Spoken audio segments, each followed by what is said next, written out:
Hey guys, it's Megan. So in today's video, I'm going to be showing you guys how I made this DIY acrylic pour painting. I've been seeing these everywhere lately, and I think that they're so pretty. So I wanted to try it out.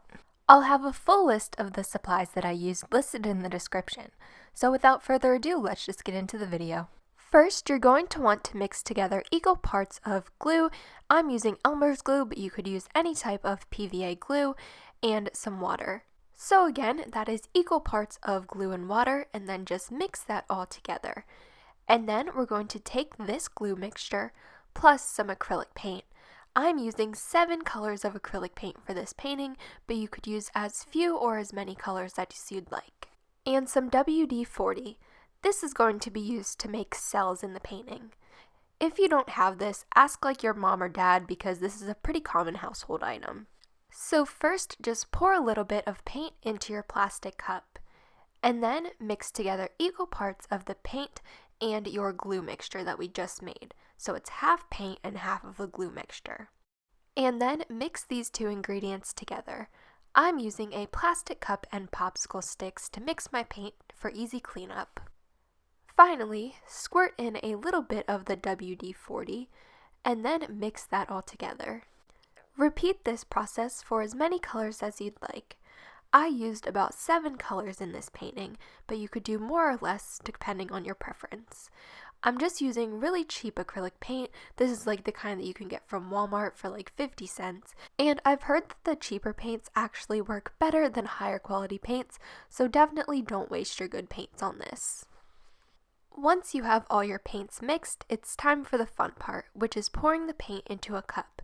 I'm using the flip cup method in this video, but there are lots of other methods for pour painting. If you'd like to see tutorials on some other methods, let me know in the comments. And just keep layering the colors until you are satisfied with how it looks. And there's really no right or wrong way to do this. You can pour in a lot of paint at a time or a little bit of paint at a time. I just layered the colors and did a little bit of paint at a time, and I think that this caused the colors to mix a little bit more. In this video, I'm using an 8x10 canvas, and for this canvas, I filled up this 12-ounce cup about 1/3 of the way full. And the amount of paint that you use obviously will depend on the size of your canvas. And if you don't have a canvas, I just thought of this, but you might be able to take a thicker piece of cardboard and paint it white and then do the paint pouring. I think that might work. I'll have to try that in another video. Pouring the paint can get really messy, so you'll have to find a way to kind of contain it a little bit. To do this, I used this cardboard box, and I took 2 plastic cups to make a stand for the canvas so that it wouldn't have paint all over the bottom of it. I traced where the plastic cups were onto the bottom of the cardboard, and then I hot glued them down to make sure that they wouldn't fall over. You don't have to do this, but I just did it as an extra safety precaution since I have a very nosy cat. So now we can finally pour our paint. So you're going to want to flip the canvas upside down on top of your cup of paint, and then very quickly flip it over. Place the canvas on the stand that we just made, and then let the cup of paint sit for a minute or two so that all of the paint can come out of it. And if you want, you can kind of like tap on the top of it very lightly just to make sure that you get out as much paint as possible. And after a minute or two, you can go ahead and lift up the cup to reveal your painting. And I would definitely put on gloves before you do this because I did it afterwards, and some of the paint was already starting to like fall off of the sides when I was trying to put the gloves on, but you know, it's okay.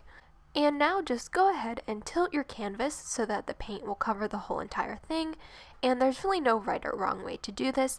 That's really the fun of this project, is you really don't know what you're going to get until it dries. And here's what it looked like once I was done at tilting it. And as you can see, some of those cells are starting to pop out. And cells are like those little circles that you see in the painting. But I wanted this painting to have a decent amount of cells, so to do this, I went ahead and actually just blew directly onto the painting. And when I blew onto the paint, it made cells appear, which was really cool. And I also used a straw to just blow more air onto the painting and create even more cells. And this is totally optional because honestly cells will appear whether you blow on it or not, but this will just ensure that the most amount appears. but you definitely don't have to do this if you're not going for this look. And once you're happy with how your painting looks, leave it in a safe spot to dry overnight. So here's what the painting looked like once it was dry, and the canvas did warp a little bit, but I kind of expected that because of how much paint I applied to it. But other than that, I'm really happy with this. It kind of reminds me of a galaxy a little bit. I think it might look cute if I paint like a little alien in a spaceship or something like that. Maybe my alien character from the highlighter challenge. And what I would do differently next time is probably to tape off the back of the canvas with some painter's tape, just to avoid all of this paint that's on the back of it. But it really doesn't affect the piece. So thank you guys so much for watching. I hope you enjoyed that video, and if you did, make sure to give this video a thumbs up, and as always, make sure to subscribe for more videos just like this one, and make sure to follow me on Instagram. It is @WellerMegs. And yeah, I love you guys so much, and I'll see you guys tomorrow. Bye!